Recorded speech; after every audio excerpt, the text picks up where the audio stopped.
Здравейте от кухнята на Гимел Органик. Аз съм Деси и тази седмица ще готвим лучник с името Good Look. Сега ще си пожелая Good Look и започваме готвенето. Това, от което ще имаме основна нужда, е биолук. Също така аз съм си приготвила тесто. Вие можете да си го приготвите по вашата рецепта. Абсолютно нормално тесто за пица или за пита. Другото, което ще ни трябва, са подправки, като аз ще използвам черен пипер, хималайска сол и чубрица, тъй като това са основните съставки за лучника всъщност. И сега, първото, което трябва да направим, за да задушим лука. Аз вече съм на последната глава, като останалото вече се задушава. И трябва да я нарязам на ситно. Ако искате, можете да използвате чопър, което аз ви препоръчвам, тъй като иначе наистина много се плаче. Ако изглежда все едно съм плакала, защото това стана преди малко. И сега най-вероятно ще се случи отново, но вие няма да обръщате внимание, аз ще си рева. Така, хубаво е лучника да го правите с стар лук, поне на мен това е любимата ми рецепта, която знам от баба ми още. Ако вие предпочитате да е с прас, няма никакъв проблем. Нарязваме лука на ситно, както казах, и ще го прибавим към останалите глави. Предварително задушаваме лука, за да може да омекне, така става много по-добре в последствие. Ето така. Мисля, че е на достатъчно ситно и останалата част. За един нормален лучник ви трябва средно 8 глави лук. Тъй, че това може да ви звучи като много лук, но реално той доста се свива при задушаването. Така че не си мислете, че ще ви е много, ни най-малко. Сега нашия лук отива при останалото. Така.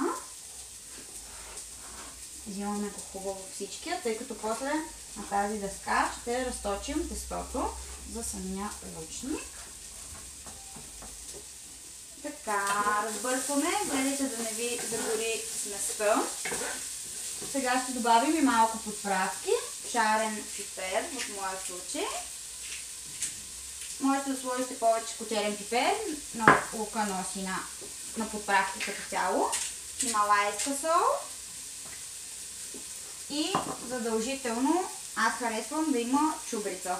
Поне един ми секретарят винаги настоява, че трябва да има, така че сега реших, че ще уважа неговото мнение и ще сложа чубрица. Така, разбъркваме хубаво и оставяме да се задушава на среден огън. Аз малко ще намаля котлона ми. Така, следващата фаза, това, което правим е поръсваме с биобрашно. В случая аз съм използвала пшеничено. Вие можете да използвате каквото прецените. Също така и върху тестото. Взимаме точилката. Така. И размесваме, така че да стане една кора. Тъй като моята форма, в която ще пека, е малка, всъщност ще постеля тестото, ще сложа плънката и ще я затворя със същото тесто. Ако вашата тавичка е по-голяма, можете да направите един ред с част от тестото, след това да сложите плънка, след това да сложите още един ред. Това вече си е изцяло по вашия избор. Ето така.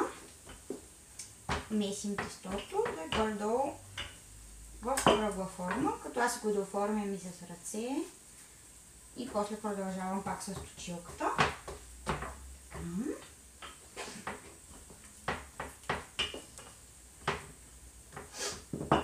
Малко подсмърчам. Ето така е добре. Сега ще видим дали е достатъчно голямо или всъщност трябва още малко да го разточим.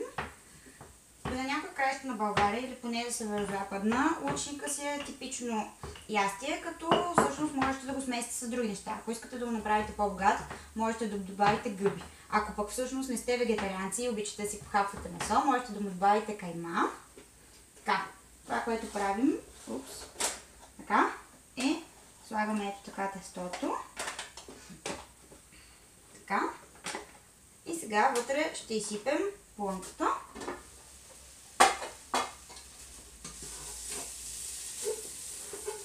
Изсипваме нашата плънка. Лукът вече е доста добре. Така. Сега затваряме разпределяме отгоре със същото тесто. По този начин.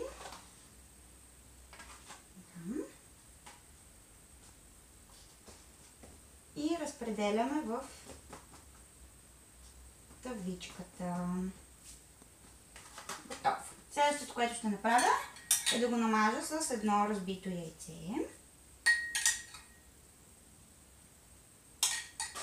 И по желание отгоре, аз обичам да го украсявам с сусам. Можете да използвате всякакви други семена, поръзка за хляб. В моя случай аз ще използвам белен сусам.